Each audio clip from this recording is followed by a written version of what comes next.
And so I would first like to turn to Ms. Ruggles and ask, I guess, a fairly simple question. There's a proposal for Tulsa voters in April. Please tell me why we should vote for that proposal. Well, there's many exciting projects in the vision proposal for public transportation. First of all, I want to say that this would be the first time in our history as an organization, and we've been an organization since 1968, that we would have a dedicated permanent tax for public transportation. So that's an exciting thing for us. In terms of the projects, we think that the projects themselves really are transformational in terms of moving us along the continuum of where public transportation needs to go in our community. There's a couple of bus rapid transit projects we have in the Vision project. We got funding for the Peoria bus rapid transit project in the Improve Our Tulsa package, but we did not get the operating funds. So this will put the operating funds, we'll be able to operate what we're going to build. And then we also got funding for the Route 66 BRT, which will basically go, let me go back, the Peoria BRT goes from 38th Street North on the north and Peoria up to the Walmart at 81st and Lewis. The Route 66 route would go from downtown out 11th Street, covering many, many destinations, including obviously TCC and the University of Tulsa, out to Garnett, up to 21st Street on Garnett, out to Eastgate Metroplex. There's a couple of circulators. One is a downtown circulator that would move from being, today it is the just a kind of a nighttime shuttle, but it would move to being a more daytime shuttle in the downtown area. First to move through the downtown area during the lunchtime crowd, and then later to be more of an all-day shuttle to move people through the downtown area. The second shuttle is a midtown shuttle that basically covers the downtown area, then takes people up to the gathering place, through Brookside, into to Utica Square Shopping Center, Cherry Street, Pearl District, and back downtown. Finally, we will have Sunday service, which again is the first time we'll ever have Sunday service in this community. We're very excited about that. And that is the #1 ask we get from our current customers because many are transit dependent, and not having Sunday service really is a problem for them in terms of getting to jobs and things that they're needing to do on Sunday. And then finally, the transit hub that would be moving our current station to another location in downtown, looking at a more multimodal hub that would be adjacent to a rail line for future planning options, and just an awful, now that will not be built out per se, but there's money in the vision package for a study that would decide where it needs to be, what elements need to be in it, perhaps some land acquisition money, and some money to provide some local match for federal dollars. So that's kind of what's in the package. Mm-hmm. Oh, Mr. Wagner, well then let me pose the question to you. Why do you think people should favor this proposal, and what are the couple of things you think they should remember most of all about it in terms of it making a difference? Well, I think, to me, when I think about transit, I really think about the ability that it has to give signals to the private market in terms of economic development. So you can look at examples across the country of places where they have invested in transit, and the areas around the stations are typically the areas where you see the greatest amount of economic development. So there's a study that just came out actually in November that looked at this issue, and it looked at jobs, it looked at housing, and it found that when there was a significant transit investment, and this is specifically for bus rapid transit, that about double of the amount of jobs that you would have expected. So they took the entire metro area,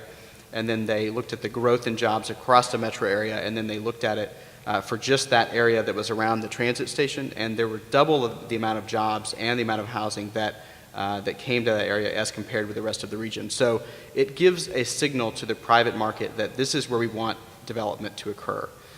So that's what happens around transit stations, typically within a quarter of a mile or even up to half a mile around those transit stations. So one of the things, kind of going back to what the city of Tulsa did about 6 years ago with its comprehensive plan, is that it wanted to start to regain some of the share of jobs and population that it was losing to the suburbs. And so one of the ways to do that, obviously, is to encourage infill development in areas that we don't have a lot of development. And so I think that's one thing. The other thing it does is these focused transit corridors, the two bus rapid transit lines, they enable people to really be able to decrease, I call it the -1, in terms of decreasing the amount of vehicles in their household by 1.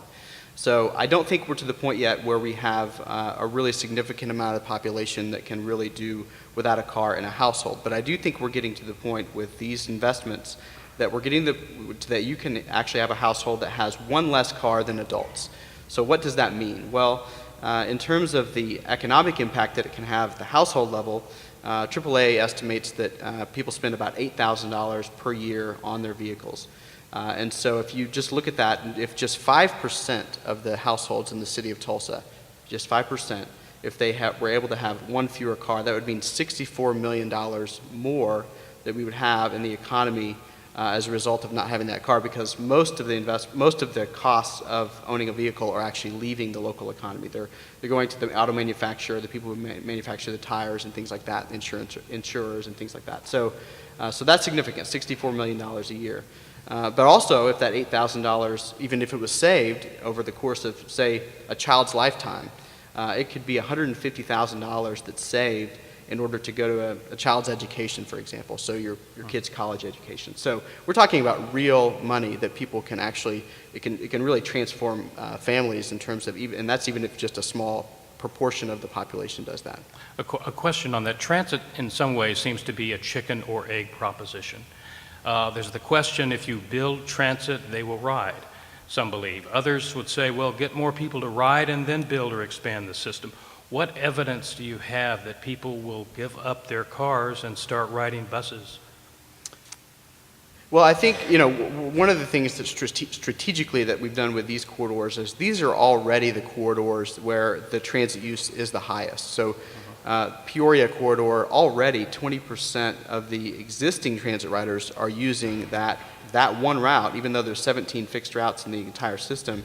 20% of the ridership is on that one route. And so by kind of doubling down on that, you enable the existing transit riders to have an increased level of service, but you also enable people to start making serious decisions about where they locate based on the fact that transit route's going to be there and it's not going away. So I think in the past, we haven't had the level of service that really encourages people to really make location decisions as far as their residential location based on transit. But with these investments, you'll start to see people that actually say, I'm going to move to this location because I know that I can get a bus every 15 minutes, 7 days a week. I think the other thing that we have seen in Tulsa is when we have made improvements in frequency, we definitely have seen improvement in ridership. Way more improvement in terms of percentage ridership than even the amount of service that was added. So any incremental change in frequency makes a really good difference in ridership yield. Do you have ridership projections for once you've completed or gotten most of the way through the proposal with the BRT lines and the circulators? Do you have projections for growth in ridership? We don't have specific projections at this point, but we certainly know that places like Kansas City, which has BRT, it wasn't an immediate bump, but over about a 10-year period, they saw a 50% increase in ridership along the corridors in which they're doing bus rapid transit. So we know that from other cities that they have been able to see significant ridership increases as a result of those investments. With any transit expansion, there is a balance question. On the one hand, you have to install a system that will serve businesses, promote economic development, tie into some of the destinations of a city or community. On the other hand, you also have to remember you want to serve traditional riders of transit. They tend to be lower income. I know you've done a survey. Most are white, most are women. So do you think that this proposal achieves that balance? And I mentioned that I know you've had to scale back your original plan for increased frequency. Ms. Ruggles? We certainly did have to scale back our plan, and that's just part of the deal when you're asking for funding. We got a good package, we believe. Certainly didn't get everything we had wanted to get. We had hoped to be able to increase the frequency on all of our routes to 30 minutes. And I know there was a lot of people that still don't think 30 minutes is enough time, but it's significantly better than where we are now in terms of we still have some routes in this community that are running at hour frequency. So we still have a long way to go in that. But, you know, one of the things that I believe is that we have a fairly decent level of service for our transit-dependent people. And by that, I mean, one of the things that's very, very important for transit-dependent people is coverage, route coverage. And I always talk about there's this pull and tug between coverage and frequency. The more coverage you get, you know, with the same amount of money, the more coverage you get, the less frequency you get, and vice versa. So I think we have very good coverage, which helps transit-dependent people because they need to get throughout the community. They need to get to lots of destinations throughout the community, so that's important to them. When you begin to look at your choice riders and try to attract those choice riders, they're not nearly as interested in coverage. They can ride a bicycle to the route, they can ride their car to a park and ride lot. They're interested in frequency. And so what I think is important about this package is that in order to move us to the next level in our transit system, we need to begin to recruit and get a lot more choice riders than we have today. And with the increased frequency that you'll see on the BRT lines of 15 or 20 minutes, I think we'll begin to see those choice riders coming to transit, and as James was saying, you know, moving on these transit lines, looking for jobs on those transit lines, really begin to see a big difference in the mix of transit-dependent versus choice riders. One question would be fares. You have a proposal would generate $57 million over 15 years. But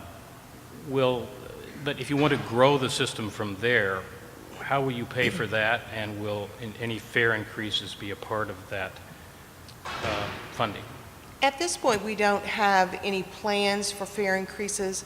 Our fare is pretty comparable with most cities, in fact, maybe on the top end of a lot of communities, and so we don't feel like adding to the fare at this point is a good option. But, you know, one of the things that we're going to need to continue to decide as a community is, are we going to continue to fund our public transit system? I talked earlier about the exciting part about dedicated funding for the first time. I think the great thing about getting your foot in the door with a dedicated funding is that you always have an opportunity to grow it from there. It may not be as much as you need up front, but you have an opportunity to grow it. And I think as we demonstrate through these projects in the vision, that people will begin to believe that yes, indeed, it is possible to get choice riders in our community, grow our transit system, and make a difference, and people will be more supportive of growing that tax so that we can invest further into additional frequency throughout the city. Mr. Wagner, you spoke of development along the line. Mm-hmm. What can Tulsans hope to see realistically along the lines, and how long will it take? Well, you know, I think we're really at an advantageous point in time in the city's history. We've just updated the city's zoning code, which hadn't been updated in 3 decades. And so for the first time, we really have the tool necessary to be able to develop the kind of density that you need. So really what you need in terms of making transit work is you need density around the stations. You need diversity in terms of what destinations you can go to along that corridor. And then and if you are able to put those things together, then you can have something that really works for people. So people can sometimes walk to grocery shopping or something like that. But you also have the diversity of destinations that you have along the corridor. So the zoning code allows us for the first time to be able to start looking at each one of those station areas and determining what's the best and highest use for that station area. And the city of Tulsa is actually working now on starting to put together a land use plan for each of the key station areas along the corridors. And so really that's the first step. But I think you can expect probably a lot of mixed use. That's kind of a maybe cliche term even now, but where you have housing above retail. You'll probably see a little bit more intense commercial development because now you have this station area that is going to have pedestrians there all the time, around some of the stations. And we have different kind of intensity of stations. We have enhanced stations and intermediate stations and local stations. So around those larger stations, I think you'll see that kind of activity. And so I think that's kind of what the kind of development that you'll probably expect to see over the. In a number of cities to promote transit use, there has been a lot of subsidy of fares by businesses and governments. Mm-hmm. City governments, state governments, county, many private employers, especially in downtown areas, will just pay 50% or 100% of the cost for their employees to ride. Are you seeing any signs that that's going to happen with BRT lines or this expanded system should the vote pass? We have a little bit of that happening now with, we do have some businesses that are supporting transportation costs, public transportation costs for their employees. We think there's a much, much bigger opportunity for that as we develop BRT. The frequency increases and people are more and more interested. I think we'll see more of that. Certainly we hope that, one thing that will happen for sure, we believe, is as we get more ridership, you get a bigger share of your federal dollars. Hopefully we'll be able to grow our state dollars, which are pretty minimal in the state of Oklahoma. The dollars we get for public transit from the state are pretty small compared to what other transit systems get in other states. So we're just hoping over time, it really is going to take a mix of funding. It's not one thing that's going to solve the problem. It's going to be lots of things, as you suggest, that we're going to have to tap into all kinds of resources to make it work. And already, Tulsa Transit has negotiated a deal with Tulsa Community College now where all of the students, faculty, and staff at TCC, just with their ID, have access to the transit system, unlimited, and unlimited access to that transit system. And so I think you'll see probably a higher demand for what we call parking offsets, which basically is just a way that employers, instead of providing a parking space for their employees in a downtown area where it costs $65 or $85 a month to park, they provide a $45 transit pass instead, and they provide that as an option to employees that don't want to drive downtown to park. Fortunately, you have some other options because now of the onset of Uber and Lyft and some of the ride-sharing platforms. You have the ability, because people always say, well, what happens when my kid is at school and needs to go home during the middle of the day and I don't have my car? Well, now you have some options to be able to have that as an option. And there's even some cities that have started providing emergency ride home systems so that if that happens 2 or 3 times during the year, that cost is covered to encourage the transit use. And often that's subsidized by the employers to encourage them to utilize less parking. So the reality is parking costs a lot for employers, and it's a big expense that employers, especially downtown, have to bear the burden of. And so transit is a clearly cheaper option for the employers to provide that option. I wanted to follow up on something you mentioned and actually asked Mr. Wagner. You served on the task force for governance and funding, right?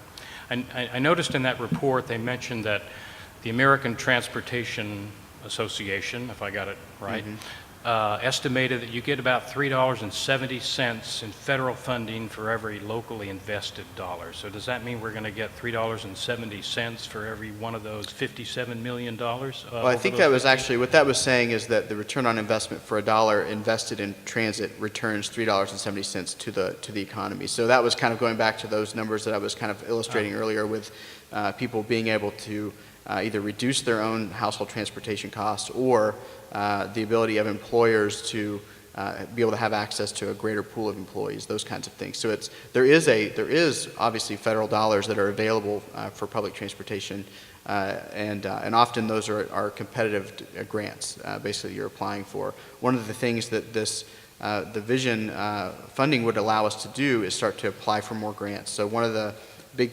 hurdles we've had in the past for applying for grants such as the Tiger program, or there's a new program called Bus and Bus Facilities, is that often the question is asked by the U.S. Department of Transportation, do you have a dedicated funding source for transit? Do you know that you're going to be able to operate this if we give you the funding to build the capital piece of it? And often the answer that we have to say is no, because every year it's a negotiated deal with the city of Tulsa for Tulsa Transit's budget. With this, we no longer have to say that. So it's definitely it would be a turn in the right direction in terms of being able to know and be able to say that to those federal investors, yes, we can operate that long term.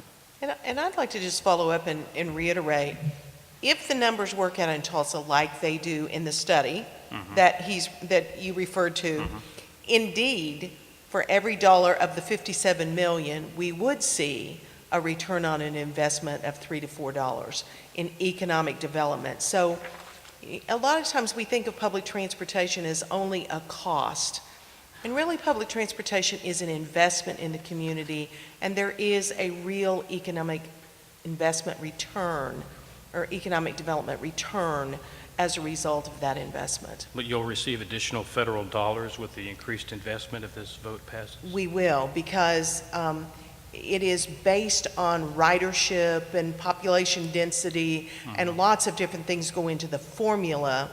And we're a bit of a donor state right now for both roads and for public transportation, but we're actually in the state of Oklahoma paying more money to the federal government than we're getting back in our public transit dollars. So the more we invest on the local level and the higher level of the service we're able to provide, the more of our dollars we get to bring back home. We had some driving rain in Oklahoma today. I don't know how much Tulsa got, but it made me think that I'd sure hate to be standing out at a bus stop, uncovered, forgot my umbrella, holding a newspaper, yay newspapers, above my head. Do we have need for improvement in our bus stops, and will any of this money go toward those improvements? The only thing that will go for the improvements specifically is with the BRT and the stations. But certainly we do have a plan in place as an agency on an incremental basis to continue to expand our shelters. We have about 225 shelters in the community right now, and there is a plan to continue year upon year to increase the number, because we are aware that it is so much nicer to wait at a shelter that is covering you, especially on a rainy day, than to stand out in the elements. So I've kind of opted to use the word station to refer to what's happening on the bus rapid transit line. So think of those areas as true stations, just like you would see in any rail system. If you went to Dallas or you went to Houston and you see the light rail system, these are raised platforms, and so when the bus arrives, there's level boarding, and these are well-lit, well-covered stations. So they're not what you normally see as like a kind of a cracker box, shelter.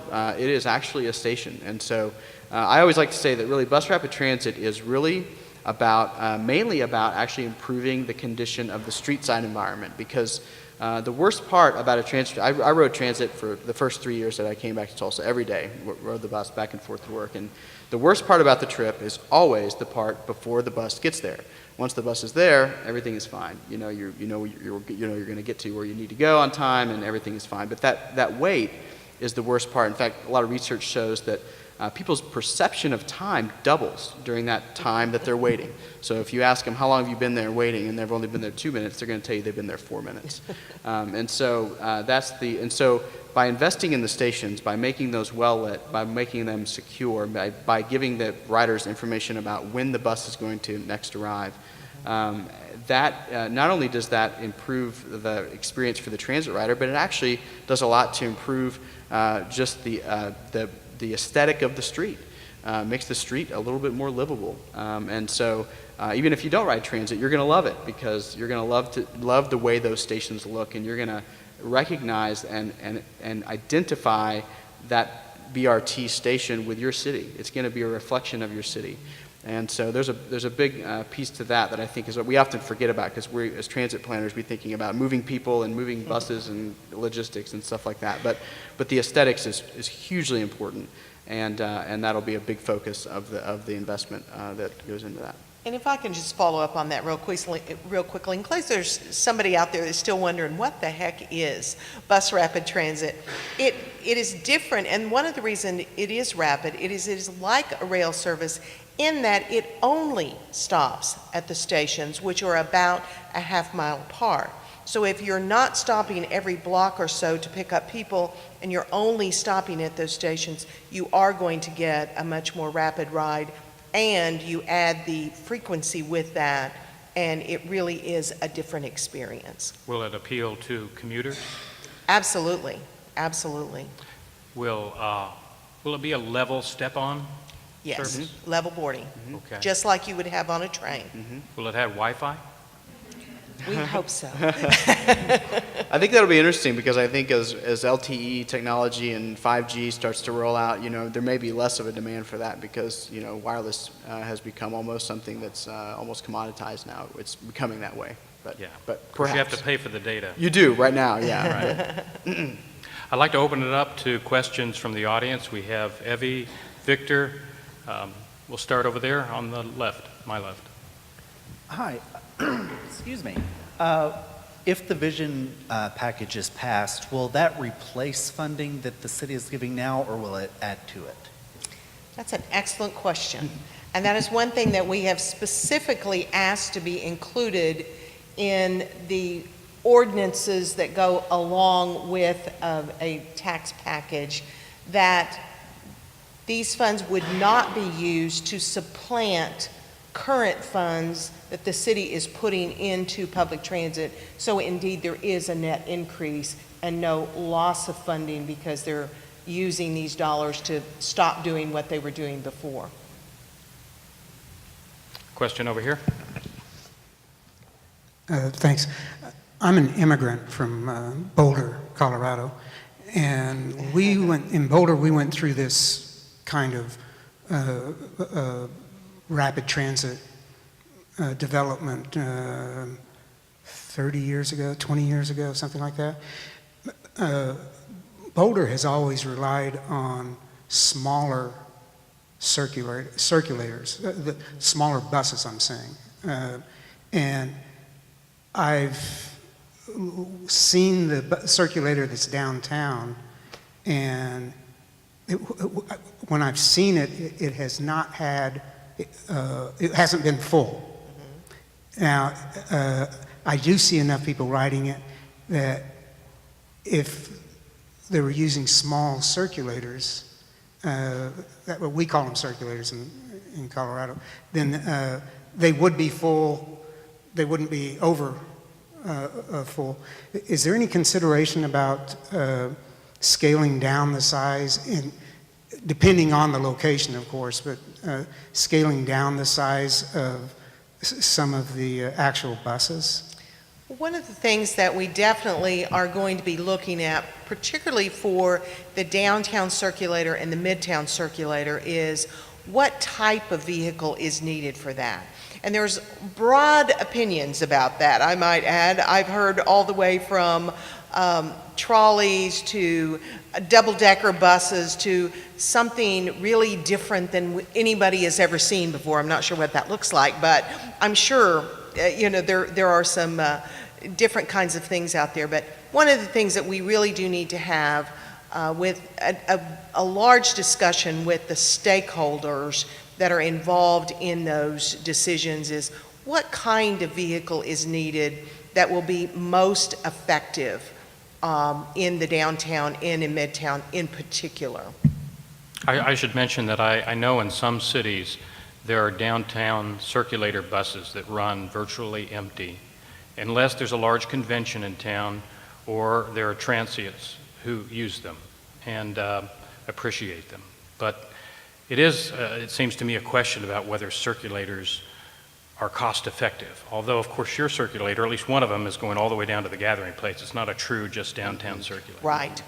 And I think that you're right. It remains to be seen if people in the downtown area. One thing that I'm encouraged about, though, is that as we're getting so many residents in the downtown area, the other thing that I think is the first step of the plan with the downtown circulator is to run it only during the lunch hour, so that you're not running it over all hours of the day and really running up the cost. So we have an opportunity to test it and to see how successful it's going to be in a time of day when people are moving in and around the downtown area. Then we can see where we go from there. Other questions? Back there? Yeah. Stand up. Thanks. Oh. I think we underestimate the value, the aesthetics, as well as the scientific wonderful attributes of trees. And I would simply like to say, I'd like us to keep in mind that at these shelters where the bus stops, trees would make it so much more pleasant and more attractive for more people to ride the bus if there was a nicer environment to wait for the bus at. It's interesting that you say that, because I just read a study last week that actually having trees at bus stops reduces the stress of the people waiting there and their perception of how long they've been waiting. It's a very interesting statistic I read, so thank you for that comment. And it cools us off. We're in Oklahoma. You're right. Question here? Can you get the microphone? Speak up. Go ahead. I think it was back there. I have a twofold question. The first part is the $57 million. I mean, if you could just quickly and succinctly explain in bullet point form what that provides, so as we explain to our neighbors and family exactly what they're voting on, it'd be helpful. And the second question is, what if this doesn't pass? Is there a backup plan, or what's the next opportunity to try to capture the same level of service? Just real quickly, the projects again, and I don't have all the numbers on the top of my head, but I will tell you the big pieces that I do know. Maybe James has some more pieces, but the ones I know are $15 or $12 million for the capital for the Route 66 BRT. The Peoria and the Route 66 operating funding, I believe, is somewhere in the neighborhood of $1.5 million annually. And then for the transit hub, it's $14.5 million dedicated for that. And then the other funds would be for the capital and the operating for the two circulators. Backup plan. Sunday service. Yeah. Oh, yes, and Sunday service is in there as well. And I do not remember off the top of my head what Sunday service is, but I will tell you that it's pretty darn cheap because you're only doing it one day a week, and it won't be, at least initially, the full-blown service that you would see during the week. You want to talk about a backup plan? Because Yeah, I mean, well, I think that's a short talk. yeah, I mean, well, I can tell you, I mean, the thing that's the challenge, as I kind of said before, is the operating side. That is really the principal challenge. When we've applied many times at INCOG for grants to get capital funding for transit. Capital funding now is kind of distributed two different ways. There's formula dollars that come from the Federal Transit Administration. Those are basically just based on how much service you operate. And then but then there's competitive grants. Well, competitive grants, if you're the Federal Transit Administration and you're making an investment into a city, and you have City A and City B, City A has a dedicated source of operating funds, City B has not. You're going to likely choose the one that has a dedicated source to operate its transit system, because by choosing City B, you really are running the risk that you invest in the capital assets to improve transit in a city, and then it remains at a frequency that makes it inadequate. And so I don't know that I have a real good answer for the Plan B, other than to try to regroup and try to explain better why this makes such a difference for this city. I think one of the things we're going to see over the next 20 years or so is the convergence of two generations. You have the baby boom generation and the millennials. Both of these groups comprise about half of the U.S. population. And for different reasons, they're going to start really needing transit options, and we're going to have to really be thinking about how we keep the baby boom generation engaged in their communities and not isolated. And then the millennials are demanding it because they simply are not interested in car ownership. And so we're seeing statistics that are just mind-boggling, that two-thirds of 18-year-olds had driver's licenses 20 years ago. Today, only half do. Millennials drive 25% less than their baby boom counterparts. And so there's really a lot of statistical evidence that I think leads us to doing what we're doing, and this is a very pragmatic approach to this. This isn't a wild-eyed scheme, this is a very well-thought-out scheme of doing this in a very focused, surgical way, and doing it the right way, and proving that this can work. And so, to me, it's about communicating that to the public now, because I think now is the time to do it. We'll take the question from the guest here. Yes, has a design team been chosen for the construction and design for the hub? Not yet. Or for the hub itself, the transit hub? No, in fact, the transit hub study there needs to be a study done to determine exactly the ideal location and the ideal elements that would be done. In terms of the design for the bus rapid transit, we are, in fact, next week, we'll be doing the interviews on the two shortlisted firms for the design of the bus rapid transit for the Peoria line. And this guest here. Hi. I had a question in regard to expanded evening service. Are there going to be services available in the evening beyond what's already offered, which is the very basic Nightline service? And is there any improvement at all in the headways on the non-BRT routes? Unfortunately, I'll answer the second question first. We did ask for in the funding package to improve all of our routes to 30 minutes. And unfortunately, that was the part that was not funded. So we do not have a plan. Obviously, our plan is, as additional funding becomes available every year, we're making some incremental changes in that. In terms of the nighttime service, again, I don't, that was in the second part of the package that didn't get funded. But so I do think that we'll see some expanded service, at least on the BRT routes, which will give us some additional service beyond what we have now.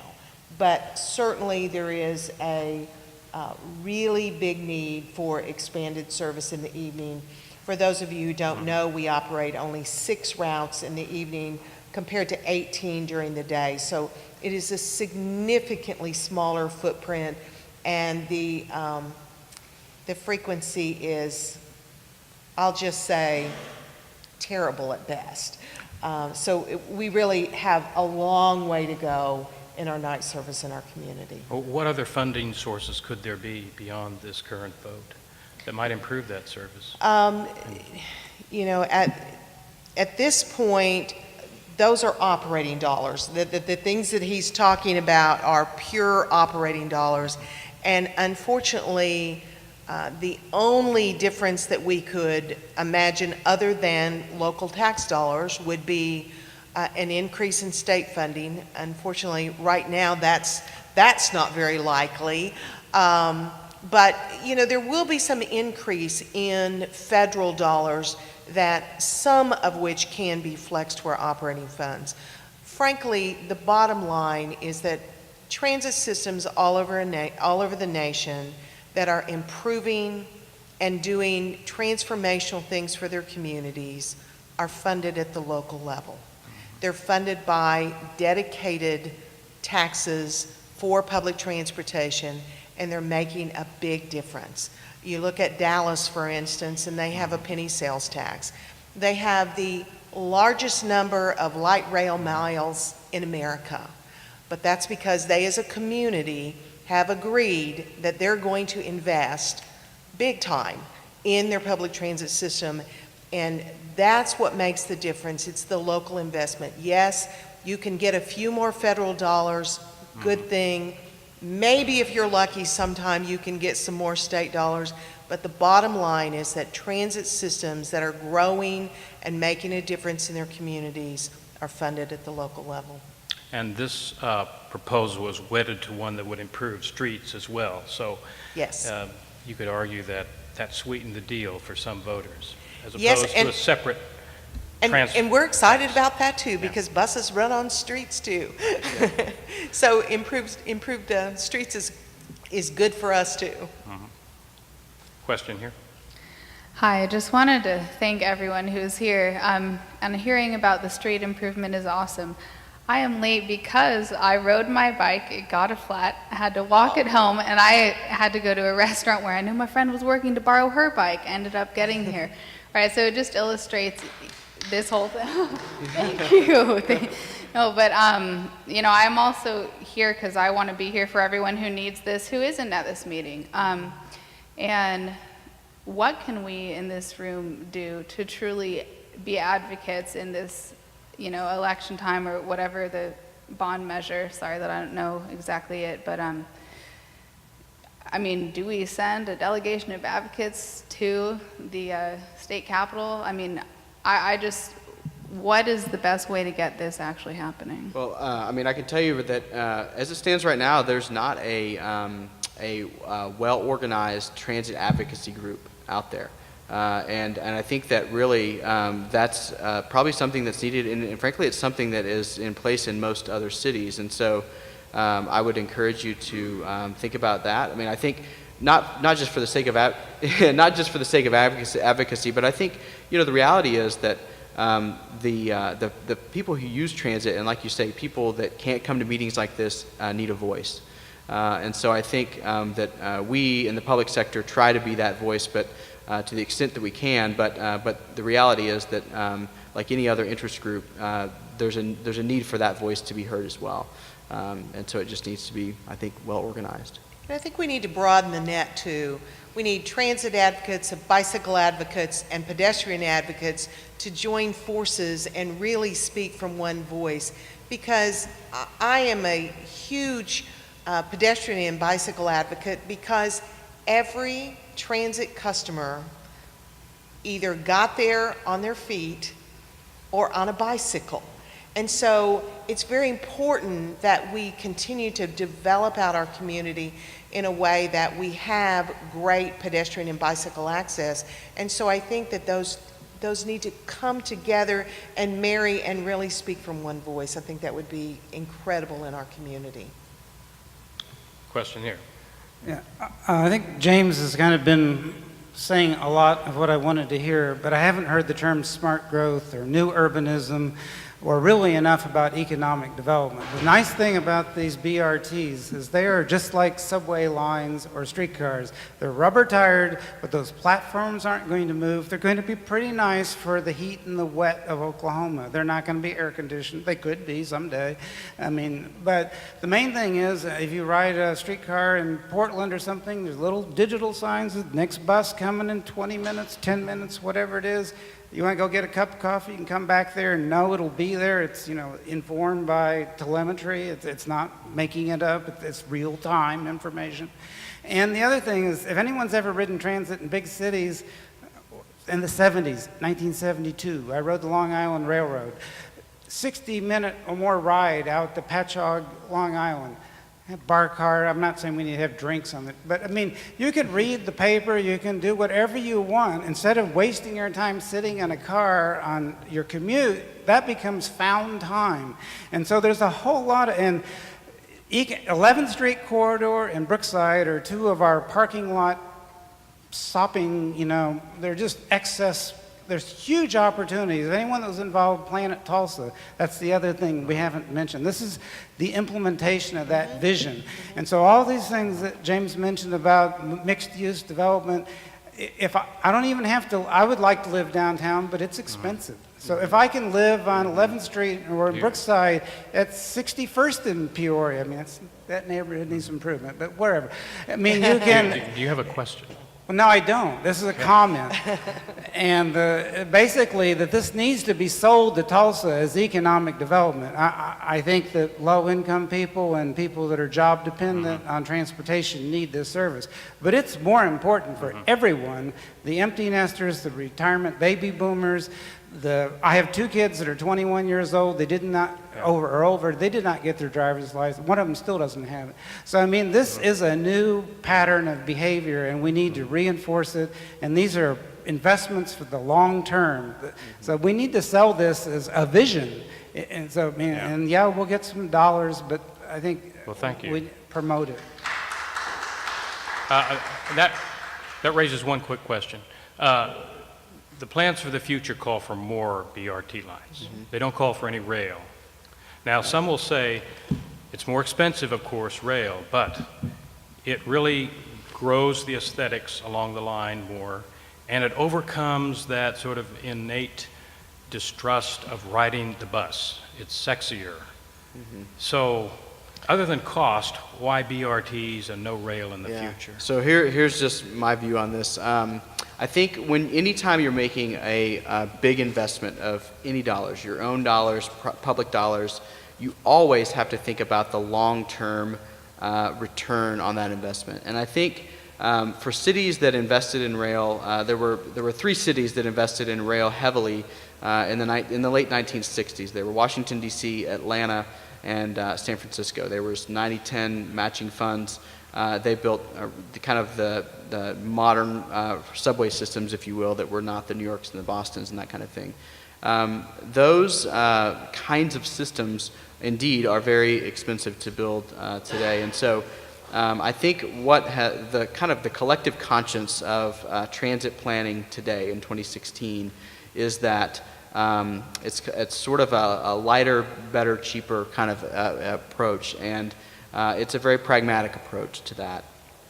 And I agree with it because I think that, that when you look at the difference in cost between a rail investment and a bus rapid transit investment, we're talking 10 to 1 in terms of the investment that it takes to do that. And the return is not 10 times more for the rail investment.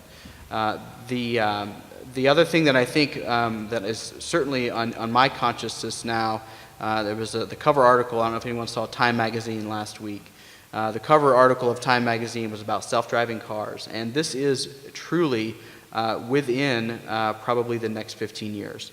And so that dramatically changes the economics of transportation altogether, not just transit, but obviously private automobile transportation as well. And so we have to be thinking about that when we make transit investments, because we have to be able to know that those investments, with the changes in technology and the changes in demographics, are going to be able to keep pace with with their promises. And so I think, I mean, my view as you learn more about what's really happening in the world of self-driving autonomous vehicles, there's also benefit to that in transit, though. The reality is that I think there will become a day where there are self-driving buses. And so what that does is it puts downward pressure on the cost of transportation across the board, both for driving, because now cars can be shared and they don't have to necessarily be owned and parked 95% of the time, but it also puts downward pressure on the cost of transit, because around 75% of the cost of transit is the driver. And so it suddenly makes across the board, the economics of transportation become much, much less expensive. And so I think as a community, what we've learned with the Fast Forward study we did 5 years ago is that we need to prove ourselves. We need to prove that this can work with bus rapid transit before we try to get into anything else more expensive than that. And I know that's a different approach than Oklahoma City has taken, and I think it'll be fascinating to see the difference in kind of approaches to that over time. Question in the back? Yeah. First, will the bus lines, when the bus rapid transit is implemented, will it replace the existing lines on those routes? And second, just sort of a comment, it seems like the advantage of a bus rapid transit is if that route becomes unpopular, it's a lot easier to move it than a train line. So just thought I'd put that out there. I think you're right about the second comment. It does give some flexibility if you need to move. In terms of your first question, we do believe that there will continue to be some local service on the BRT lines. There are some people, because of disability or age or other issues, will not be able to walk the distance to the stations. They'll be about every half mile. And so there may be people that are not able to get up to one of those stations, and we certainly want to continue to be accessible to them. I do believe that you'll see much less frequency than we have today. For instance, the 105 route on Peoria today is every 30 minutes. I would not expect it to be that frequent once the BRT is up and running, because you'll have fewer people riding it. They also find when they take that approach in other communities that they provide the local service because everyone says, gosh, we need the local service. And then they find really quickly that because the BRT is so convenient with the high frequency service that almost nobody rides the local service. But I do think it's important to start at that level and make sure that we are providing the services that people need. There's a question in the back. She's raised her hand a few times in the very back row. Hi, Shelley Academy with Workforce Tulsa. So one of the biggest issues to people getting to jobs is transportation. I'm sure that the panel knows that. I'm excited about the BRT because I know that part of the reason you chose it was because of proximity to jobs, so thank you for that. I'm curious what you see in other cities the size of Tulsa in terms of getting people to second and third manufacturing shifts, retail, hospitality, and if there's any kind of future plans for getting people out to the port or the North Tulsa Industrial Park or the suburbs. Thank you.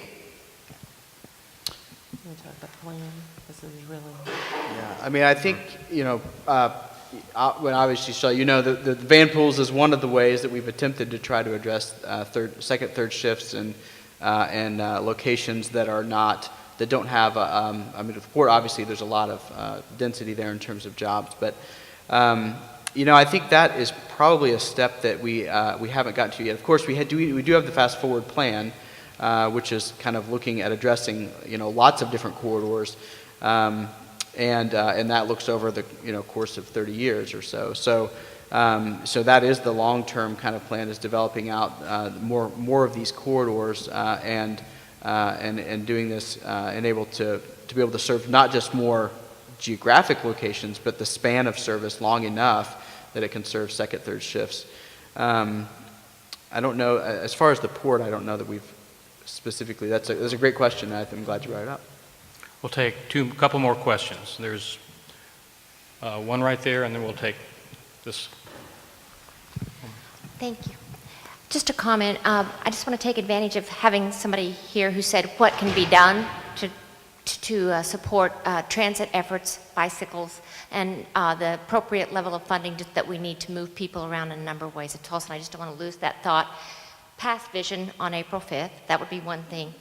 The second thing is the mayor's budget process is ongoing right now. It happens every year, begins in November. The departments start putting their budgets together. His budget goes to the city council by end of it, thank you, I was going to say June, but it's end of April. So every year we have opportunities as citizens to ensure that our city council and our mayor are including not just the $7 million that's currently in our city budget, but if workforce issues are important, if bicycle lanes are important, if all of these opportunities to move people around for any number of reasons that make this a quality city, we are the advocates. It's very easy to make sure our councilors and mayor know about it. It's DIST1 at tulsacouncil.org. It's DIST2 at Tulsa. I know councilors, if they get 5 emails on a subject, it's a big deal. So if we will just organize and say this is important and continue to say it's important for any number of reasons that have been named by the panel, I think that's really how you can best influence this. I just want to say that. Thank you. And another question? I've got a quick follow-up for Ms. Ruggles. You said next week you'll be interviewing for the short list for the Peoria line. Which firms are on that short list, if you don't mind? AECOM and HNTB are the two firms. AECOM and HNTB are the two firms that are being interviewed. And I'll break my rule. One last question behind you. She hasn't had a chance to ask a question. A very quick yes/no, followed by a larger question. The studies that you mentioned that young individuals aren't driving as much anymore, and they're willing, to give up that second car. Are those Oklahoma studies specifically? Well, no. The studies that I talked about, those are both national studies. So they're looking at millennials over the course of the last 20 years. Yes, national Because studies. I just really didn't see people in Oklahoma giving up their cars any more than they give up their guns. So it was kind of hard to wrap my mind around that. The population that I've worked with for the last 7 or 8 years are your transit dependent.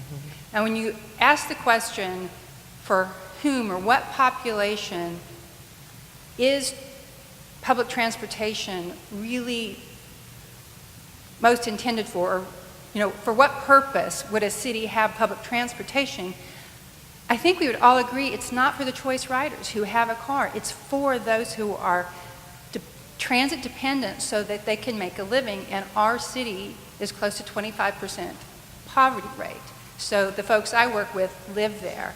And when my mom, not my mother, but a woman I serve can't get 2 miles away, it takes her 80 minutes to go to the clinic 2 miles away, or can't go 2.5 miles to her job because of the 30-minute thing. My question is, why would you all devote so much time and money for the commuter circular routes around Utica Square or Brookside when we could expand the second, third shift programs, when we could expand the night things, and we could really focus on that impoverished transit-dependent population? Why the focus on luxury novelty things for the choice rider? I'm concerned. Well, Yeah, that goes to that balance question. Yeah, no, that's a really, and it's something that we struggle with a lot as transportation planners because, so I guess I'll start by saying, the 2 bus rapid transit corridors that we've selected connect some of the most impoverished parts of our city to one in 5 jobs within the city. So those 2 corridors together are connecting a tremendous number of people who need transit to those jobs. So I think that's the first, that's the first part of that. The other thing, though, is that I think it has to be a quality enough service that everyone, like I mentioned earlier, that the stations are the heart of bus rapid transit. Yes, the frequency, yes, the great buses and that kind of thing. But I think that we have taken the long-term approach to building support for transit, because for a long time I watched, as we talked about the budget cycles, and there would be a lot of advocacy for transit from the perspective of those who most need it. And it was somewhat effective, but it really didn't move the needle that much in terms of the public opinion of transit. And so I think that what we found is that really to move that needle of public opinion, we have to create something that does help the transit dependent population, and that's why Peoria, with 1 in 5 jobs around the corridor, and really 2 areas, particularly of the city, that have a tremendous number of disadvantaged people. But doing that in a way that's visible enough to the rest of the public that do have the ability to have cars, they can see the value in it too. And I think that is the tricky balance that we're trying to take there with that, and try to build that long-term trust and public support by having corridors that work. We're not spending, we're not spending $130 million on a downtown circulator. Some cities are doing that, and with downtown streetcars. We're not doing that. And so, the circulator we're talking about is a very modest investment, relatively speaking, to the rest of the system. And I'll just follow up and say, I've been in the public transit industry for 36 years. And I do it because I care deeply about the population that you're talking about. But I believe firmly that if we do not make it better for everyone, we will not be able to make it better for that population of people. The opportunity to build out a system that appeals to people in this community will give us an opportunity to make it better for the clientele that you're serving and that I care desperately about. A hand of applause for our guests this evening. Thank you.